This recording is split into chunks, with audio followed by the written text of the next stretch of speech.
오늘 말씀은 요한 1서 1장 1절로부터 10절까지 말씀입니다. 함께 봉독하겠습니다. 태초부터 있는 생명의 말씀에 관하여는 우리가 들은 바요, 눈으로 본 바요, 주목하고 우리 손으로 만진 바라. 이 생명이 나타내신 바 된지라. 이 영원한 생명을 우리가 보았고 증거하여 너희에게 전하노니 이는 아버지와 함께 계시다가 우리에게 나타내신 바 된 자니라. 우리가 보고 들은 바를 너희에게도 전함은 너희로 우리와 사귐이 있게 하려 함이니 우리의 사귐은 아버지와 그 아들 예수 그리스도와 함께 함이라.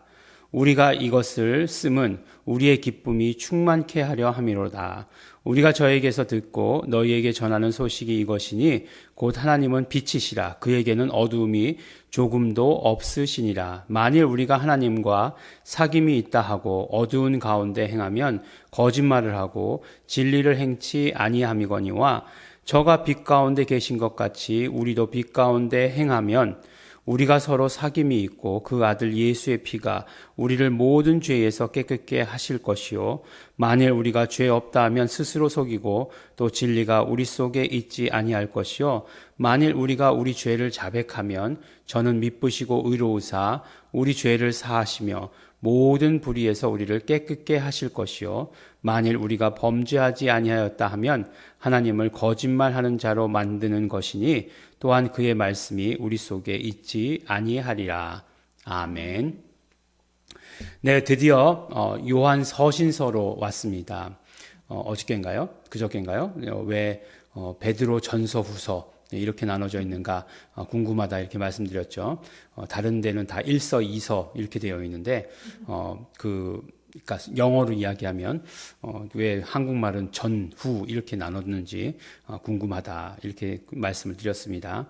무식한 거죠. 네, 그건 다 알아야 되는데 궁금한 거죠.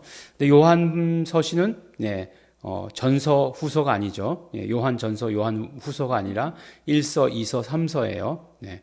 사실은 또 3서 같은 경우에 보면은 장도 없잖아요. 한 장이잖아요. 그래서 요한 3서 몇 절 뭐 이렇게 하기도 하는데 뭐 그냥 2장이랑 합쳐가지고 두 번째 편지랑 합쳐가지고 네 마음대로 성경을 써라 뭐 이런 거죠. 예. 오늘 말씀을 보니까 역시 또 베드로는 베드로대로 또 요한은 요한대로의 특색이 있어요. 그래서 요한 서신서들은 무엇을 우리에게 가장 잘 떠올리게 하죠? 그렇죠. 요한 복음서를 완전히 이렇게 떠올리게 합니다. 그래서 요한 복음서랑 왔다 갔다 하는 그런 내용이 참 많은 것 같아요. 그래서 이 요한 서신서를 뭐라고 얘기하냐면 기독교 교리서다라고 이렇게 이야기하기도 합니다. 그래서 정말 어떤 그 교리에 대해서 아주 오늘 말씀 가운데서도 보면 우리가 요한복음 1장 1절로부터 18절까지 서론에서 보았던 로고스, 그 다음에 이 땅에 육신을 입고 오신 예수 그리스도, 코이노니아, 이런 그 주제들, 그 다음에 회개, 이런 것들에 대해서 아주 명확하게 이렇게 해놓으신 것을 볼 수 있어요. 그래서 만약에 그런 것들에 대해서 회개에 대해서 이야기한다라고 얘기할 때 그냥 여기 나오는 대로 이 말씀 그대로 하면 된다라고 이렇게 말씀드릴 수 있을 정도로 그렇게 기독교 교리에 대해서 아주 쉽게 어려운 건 아니고요. 무슨 조직 신학 이렇게 가지고 막 이렇게 두꺼운 책이 상중하 이렇게 있는 거 그런 거 말고요.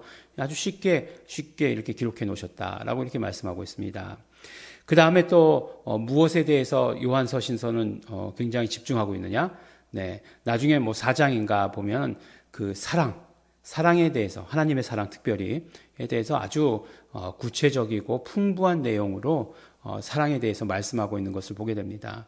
우리가 흔히 얘기하기를 고린도전서 13장 사랑은 이렇게 시작하는 모든 것들 그것을 가지고 사랑장이다라고 얘기하는데 못지않게 우리 요한 서신서는 사랑에 대해서 그 사랑의 기원에 대해서 그리고 그 사랑의 풍부함에 대해서 그 사랑의 구체적인 내용이 무엇인지에 대해서 말씀해 주시고 있죠.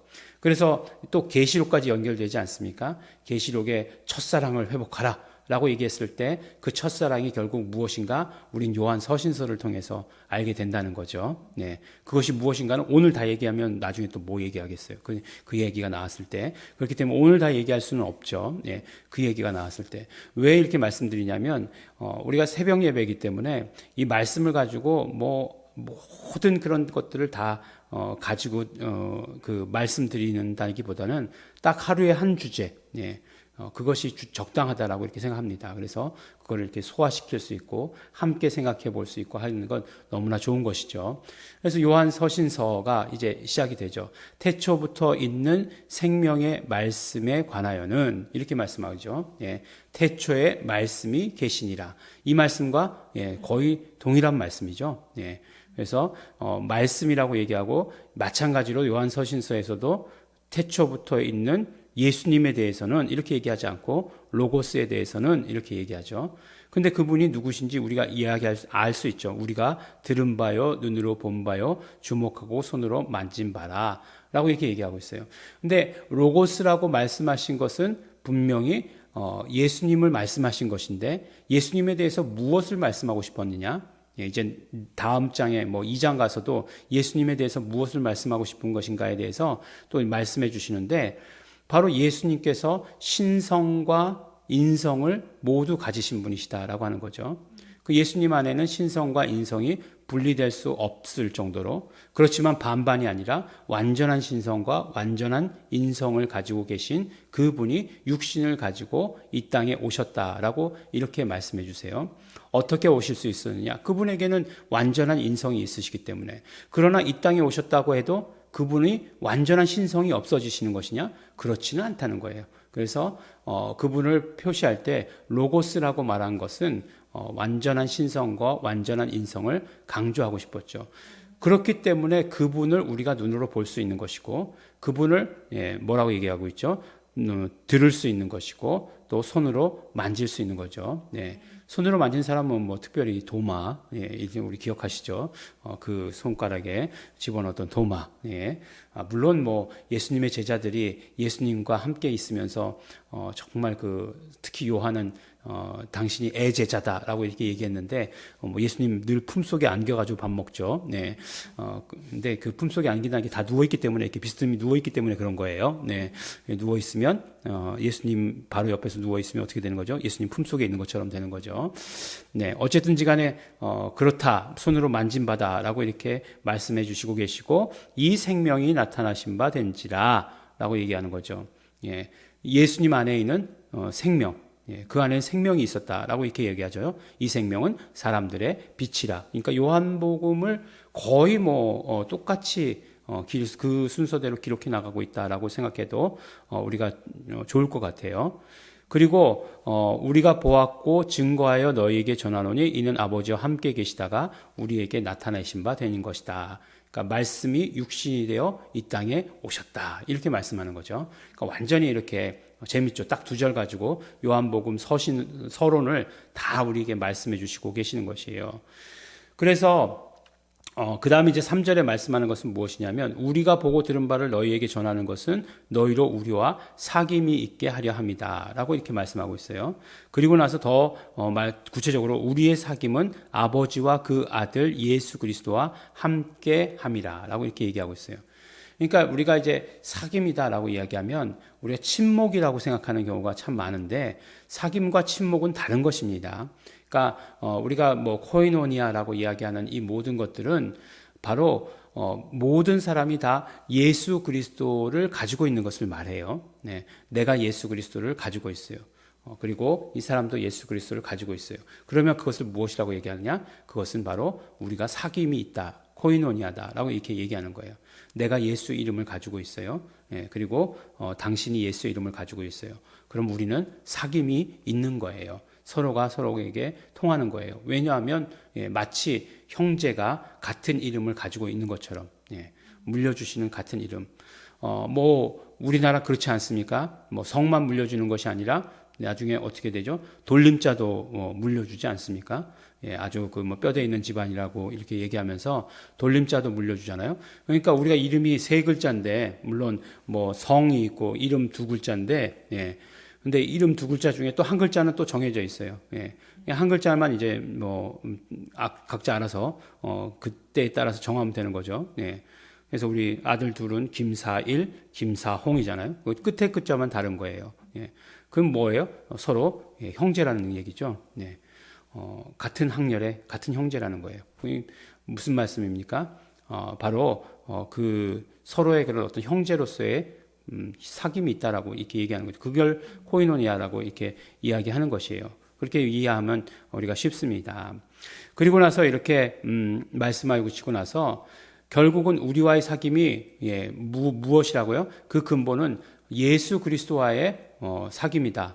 예수 이름을 가지고 있는 것이다라고 얘기하면서 만일 우리가 하나님과 사귐이 있다라고 하면서 어두운 가운데 행하면 거짓말을 행하는 것이고 진리를 행하는 것이 아니다.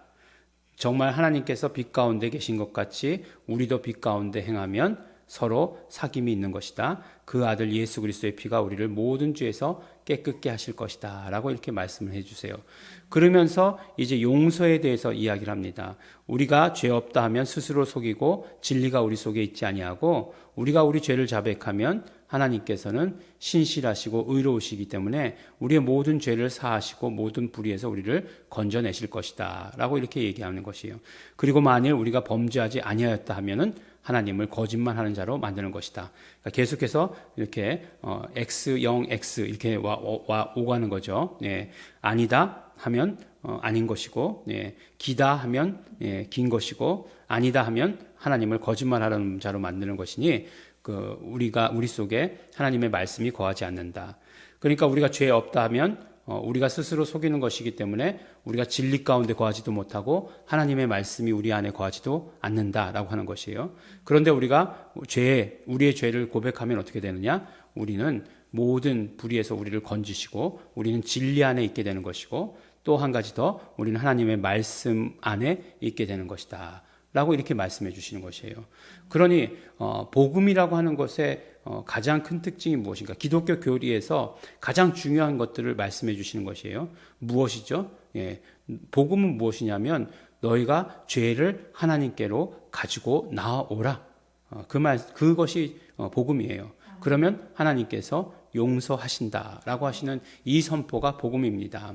죄를 가지고 하나님께 나아오라. 그러면 하나님께서 복음이라고 하는 것은 벌하는 것이 아니라 율법은 어떻게 되는 것이에요? 죄가 있으면 벌하는 거죠. 벌하는 것이지만 복음은 어떻게 되는 것이에요? 복음은 용서하신다. 그 죄를 가지고 나오면 용서하신다라고 이렇게 말씀해 주시는 거예요. 물론 이 율법과 복음 사이에 대전제가 있죠. 그 대전제가 무엇입니까? 바로 예수 그리스도의 피죠.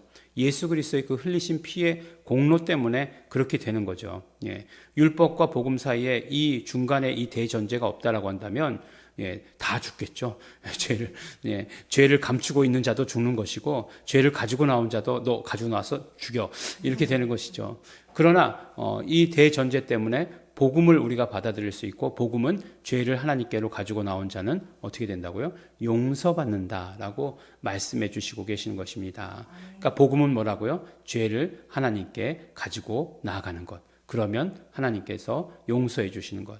그러면 우리는 어떻게 해요? 진리 가운데 거하게 되는 것이고 하나님의 말씀 가운데 거하게 되는 것이다 라고 이렇게 우리에게 이야기해 주시고 계시는 것이에요. 그러면 그것은 결국 무엇이라고요? 그것이 성도들이 빛 가운데 사는 삶이다 라고 말씀을 해 주시는 것입니다. 이것을 우리가 교리다 해서 교리적으로 해석하는 것이 아니라 우리의 정말 실제 삶 가운데서 그대로 적용하면서 살아가야 합니다. 우리 가운데 정말 어떤 죄도 스스로 가지고 있으려 하지 말아야 돼요. 복음의 사람이 하는 것 아닙니다. 복음의 사람은 그러므로 우리에게 죄가 있다 생각되면 다 들고 하나님께로 나아가는 것이에요. 그런 생각을 한번 해본 적이 있어요. 야, 교회라는 곳이 어떤 곳이냐? 라는 생각을 해봤어요. 그랬더니 교회라는 것은 결국 모든 성도들이 자신의 모든 죄를 가지고 나와서 다 던져버리는 곳 아닌가? 그런 생각을 하게 되었어요. 그렇다고 해가지고 그것을 목사가 책임지고 이거 지저분해서 어떻게 이 더러워서 어떻게 라고 하는 것인가? 아니죠. 예수 그리스도의 그 흘리신 피가 그 던져버리는 그 순간 모두 다 깨끗게 해주시는 거죠. 이 교회는 언제나 깨끗하고 거룩한 그런 곳이 되는 것입니다. 우리 오늘 말씀을 통해서 예수 그리스도 말씀해 주시고 코이노니아에 대해서도 말씀해 주시고 죄에 대해서도 말씀해 주시고 결국 우리에게 복음을 말씀해 주시는 것이죠. 그 복음이 될 수 있었던 것은 육신을 입고 오신 예수 그리스도의 공로 때문인 것이고, 우리가 이제 해야 될 것은 우리에게 죄가 있을 때 그 죄를 모두가 다 하나님께로 가지고 나오는 것, 그것을 우리에게 말씀해 주십니다. 그러므로 우리가 복음의 사람, 복음의 일꾼 되시는 성도 여러분 되시기를 예수 이름으로 축원합니다. 기도하겠습니다. 하나님 아버지 감사합니다. 우리를 복음의 일꾼 삼아 주시는 것 감사드립니다. 하나님 아버지, 우리로 하여금 언제나 예수 그리스도의 그 복음 안에 있게 하여 주시옵소서. 그 공로를 의지하게 하여 주시옵시고, 날마다 회개하게 하여 주시옵시고, 용서를 경험하게 하여 주시옵시고, 그러므로 우리가 언제나 진리 안에 하나님의 말씀 가운데 거하는 자들 될 수 있도록 아버지 도와주시고 축복하여 주시옵소서. 우리가 언제나 그러므로 복음의 사람 될 수 있도록 아버지 축복하여 주시옵소서. 감사드립니다. 예수님 이름으로 기도드렸습니다. 아멘. 그러므로 이 시간 우리 기도하실 때 우리 복음의 사람 되기를 소원합니다. 성령님, 언제나 우리로 죄에 민감하게 하여 주시옵시고, 죄를 깨달을 때마다 예수 피의 공로 의지하는 자 되게 하여 주시옵소서. 성령님 죄가 기억나게 하여 주시옵시고, 언제나 죄에 민감한 자 되게 하시옵소서. 성령 충만케 하여 주시옵소서. 다 같이 통성으로 기도하시겠습니다.